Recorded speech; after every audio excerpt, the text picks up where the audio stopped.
My children told me I was a burden until they found out who I really was. I'm a 52-year-old man, and my 2 kids once called me a burden. What they didn't know was that I was the owner of the construction company they worked for. After my wife left me years ago, she turned my children against me. When they finally reached out as adults, saying they couldn't stand living with her anymore, I welcomed them, but I wanted them to learn about hard work.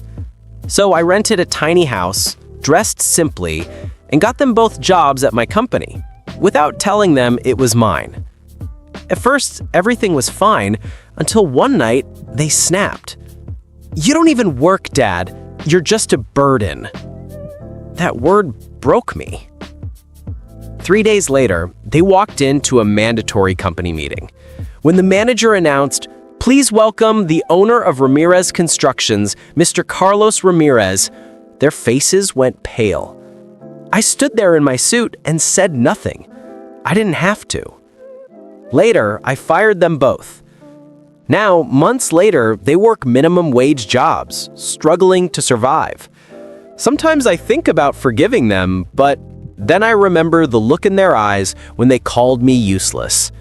They wanted to see what a burden looked like. Now they know what it's like to lose the man who carried everything. To watch the full story, check out our YouTube channel.